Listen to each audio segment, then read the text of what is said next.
nhớ rằng tôi biết cái này chỉ cái tin nó trả sợ đầu đó của nhớ thổ bí cho thổ sò nó nói là thầy khó sát sức hoài tiề ô li hà yêu là chị giờ chỉ mất cứ mất tí là chỉ mất nông mất trai yêu lòng bố tổ khoa sức chị thổi yêu bông ít khó chỉ dùng chỉ luôn chỉ xả bá yêu này giờ mấy trên thằng chị lỡ lò đồ sát tết chờ lò chùa là nhớ cho họ ví này chị lỡ lò chỉ chia chị lỡ chờ chỉ mua trà nó mỏ là chị lỡ chờ chỉ mua bé nó mỏ lỡ lò cho họ chị uli hai lỡ cho auto mình nhuận lò thì auto mình nhuận mà auto mình nhuận sai chị nếu chỉ mua cứ mất đi chị chờ là một đai lỡ cho nâng trà ta chỉ mà chờ chỉ cho nâng trà xứng xứng thia chị thổi lỡ là một đai lỡ cho nâng trà đỡ nó chị tụi mình tu hay tiệt thắc kinh đỡ thổi sơn gió đỡ xứ chị tụi mình tu sợ là chị đi chuyển cho cá lỡ chị cho oli hai cho quả này giờ tu cho quả em tu ta chị cho lúc chị là chị là nhẹ mới chơi nhỏ kho tà trâu lưng so tà là do mà giờ tụi nhẹ mới so tà trâu là chị ô chào chị tao đi chào chị đi đan chơi rồi chị tôi ta xỉn năng chị lỡ thêm mất thà chị lỡ khó là chia sẻ chị oli hai thổ ta tỏ cho của yo tu sửa đỡ chị lỡ thứ mua chết thở trong đồ rong lỡ chị lỡ bên cho một bỏ trong đời lỡ tu cứ trên đồ rong trâu ấy luôn một cột chén căng trâu sắn trâu chị lỡ hay tiệt tụi mình nhớ tôi ta xin năng lỡ trả chỉ rong chị muốn cho đồ sắn trâu nó chị thế là muốn cho đồ sắn trâu chị tụi mình nhớ tôi ta xin năng chị lỡ theo đau khoa lô chị rong oli hay là chỉ muốn như thế chị muốn bỏ trâu và ít mò ít nón vì để nón đỡ tôi thật sự rõ chị và ít nón là ít mò tất kia chị bỏ chơi là xứ chị ở cha chỉ bảo tại vì đã chili này giờ chị là chị bỏ chơi chị món đỡ kia xứ chị ở cha tu nhẹ chị đi trong linh đỡ thia nè chị tu nhẹ thổ lỡ chỉ lo chị tu chỉ một cha tu nhẹ nè hạt cha tu nhẹ thứ chuyện cho cá là thứ cho của là thia nè chị cho nước cha thia bỏ tao hay trong linh đỡ là chị mất tu nhẹ cho tờ thia chị là thêm mất cho tờ hồ lỡ lúc chị bị tiệt lớn nhân trai chập phí đáp phí của thia chị là thêm mất cho tờ hồ lỡ lúc chị thầu thọ tờ lúc chị dùng có chị dùng tí khó liền cho tờ mất cho quần ruột ta chị lấy trái chị lấy tua là thia nè chị thầu lúc cháy đỡ mà hay tiệt nhưng mà lồng màu thia ta chỉ mà chỉ bảo được trả là họ chuyển khai một lồng màu thế là bắp ở tàu thia chọn nó đã chỉ phí là chỉ bảo được thia chị tôi nhớ tôi ta chỉ nâng lô chị ôi cha vì thế tôi nhớ nâng lâu thế chị là thia lên mất tha hay tiệt mất thao bé mỏ nó bé mòn tờ nó chỉ là thêm mất tha chỉ mất thì ý chỉ sợ đời nửa chỉ mất cứ mất tí chỉ là chỗ tuổi tí thông bùa trâu sư thia này nhỏ chỉ ôi cha rồi cho tí nên tôi rõ đi cổ tử lăng sư chỉ muốn nâng đi thia chỉ tôi rõ đi cổ tử lăng xí nâng sư chỉ ôi cha ố tỏ chưa cha luôn chút trả lòng cho in trên tờ vì tiền lúc chị lỡ mất than được mà lỡ chị đi trước khi ý đây cầu trâu ý đây ná giả trâu sư chị ô tỏ chưa cha chị chọn đợi chị tàu lô đi chị chọn một chị nó mua họ cho nhớ chị chui cho lâu lăng 9 lần được xứ cho chọnไปchị ta lờ vì cho nước cha chị mua 2 trâu cho nước cha cho cái tí hệ tiệt thỏ tôi mua rõ tụ phong đợi tôi ta xin năng lại thỏ tôi mua rõ tí tia nên chị cho sáng ngày nước cha chỉ sáng ta chỉ mà cho nước cha là một phỉ tôi cái tí nữa nó chỉ là ba tôi rõ thiệt chị ở trái áo xí to chưa cha họ dùng gọ mì là một đợt tê lo có là uốn non đỡ bông rồi chị tụ nè đã lâu là chị đây tụ chế năng là một nhon đỡ này giờ nửa gió như thòng đỡ gì run đỡ hết chị nửa hay tiệt ở cha thủ uốn đỡ ở cha bị sát bị mà lỡ mới đến đấu thái trâu thia chị ở cha chia đi dùng gọ đến đấu đỡ chia đi to chị phát tại mẹ ai lo chị phát tại mẹ ai đỡ lòi chị là mỗi lúc đánh tua nè chị tụ nè đã lâu chị đi chơi đã lúc có ít số chị chẳng chị đi chơi hết tiệt phao chả có đi coi của chị rõ có lờ nè chị tụi này đã lúc chị thiệt kia mù bự kia khiến được họ chân thở lửa thiệt rồi nè chị chỉ muốn nâng rõ đi chị lâu 9 lần đầu chị lỡ ô tia rõ luôn chị ta kia sẵn rõ chị tụi này đã lúc chị chỉ share tất cả chị tụi này đã lúc chị tự tua mù do lỡ nhỏ lỡ tụi này đã lo hết tiền ô chả YouTube mới share rong rong lỡ thiết lú lỡ lỡ chả nhưng mà người đã nhận khó xứ nữa trở hệ lên đợt thiết chỉ rõ lỡ này đã lo hay lên đợt trâu chơi tu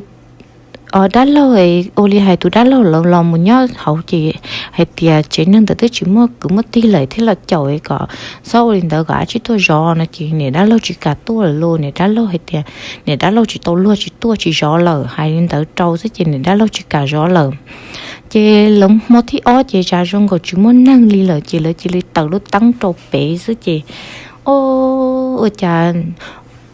lâu lăng chỉ lăng rõ là sức chế rồi chịu ý mòn gì nè,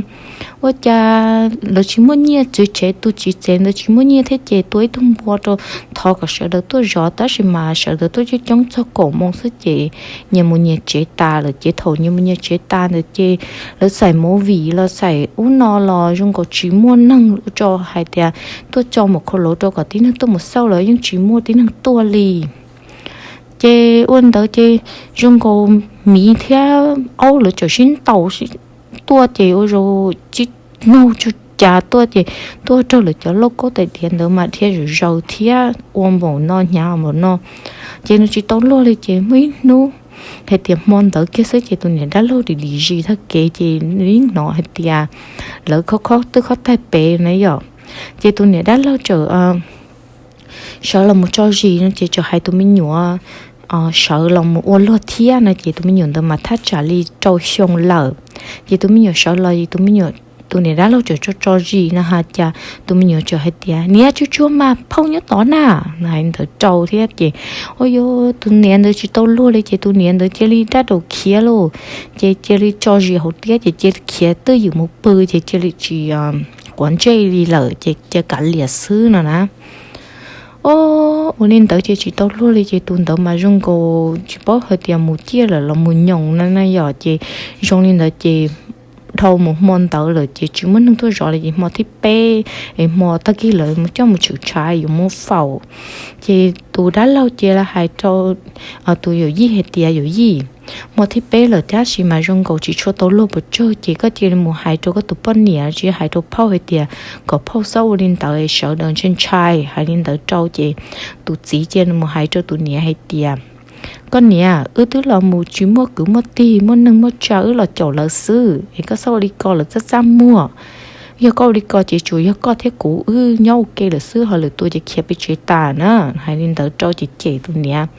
chế cha thôi chỉ chế tôi nè nữa cha dùng cổ mà lần thứ tí giờ á chi nó rong lò này giờ chỉ tao dàn sư này giờ chỉ đến tao chỗ tí bao lúc tăng bóng kia chỉ ôi yo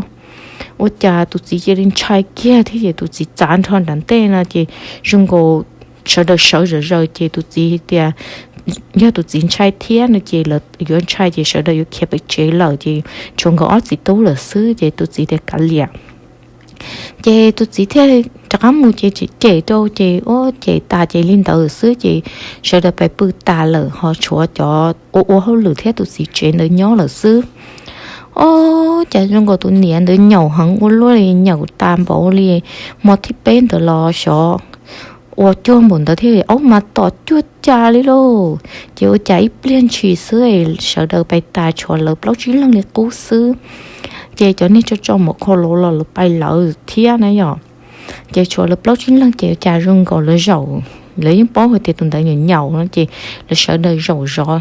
thôi rồi tôi cháu cha rung cũng mấy cho ít cho nha dùng một lợn tờ này giờ chả lò lía rù nó chỉ là chỗ xa đèo chả bé nhớ hổng nồi bé tôi chỉ lợn tờ liên tận tôi thấy tôi thăm họ bé thật tên lờ ê ôi chả không mua luôn lợn tờ trong liên tờ thía nó chỉ là chỗ xa tới giờ vì hết tiền tụi phao thế giờ lầu là ở tụi giờ lầu thía tụi giờ gì ngờ là chỉ tụi bỏ đua thía nè thía ta chỉ mà lấy nó hay tiền cho trong tại vì họ đắt chi nó chỉ ôi chả lo rù chỉ trong cổ tơ trong cổ cho kệ nhiệt tơ như mình nhiệt đó chứ mà chả trong cổ má mà mù chỉ chén này rồi chế tôi yêu gì thế tôi yêu lâu thì yêu lâu thằng thằng mà on niên để rõ thế cho niên ô họ lử đi ó bé lần để rõ thế này à chị tôi yêu cho hay yêu lâu thì yêu lâu con sẽ tao sẽ yêu đắt chi là chị tôi yêu lâu thế hay thì cũng như bó cơ mà yêu đắt chi chứ một bé sao mà mù này chỉ muốn ra muốn chẳng phong mù lên tao ô tết chiều hai nữ xứ tôi giờ là chuẩn xin đỡ cho tôi hiểu gì chị tôi hiểu gì ở tôi giờ là hai trôi thì thôi nên chỉ một bên nữa nữa phải muốn đỡ chị cả liệt đó gì mà sang được cố thiết cho là nhỏ rõ thọ có bát thì tiền chị tôi hiểu gì chị tôi hiểu lâu chị đi cho thọ kia tôi hiểu gì nè vậy tôi hiểu gì tôi chỉ tôi chạy tôi hiểu gì thì ô liên đó mà mặt của mà lấy bác có bác tao thôi thì chả ba hay nên đỡ cho tôi giờ lâu chị muốn đỡ chị chạy rong gầu cho lót tầng đỡ lo mù ok chị nhớ tới mình nhớ ta lời ít là chắc lo ok chị rong gầu tao ru ít là to lời nên đỡ ít mỏ luôn cái gì tao luôn đi chị nó lỡ mù hay tiền lỡ mù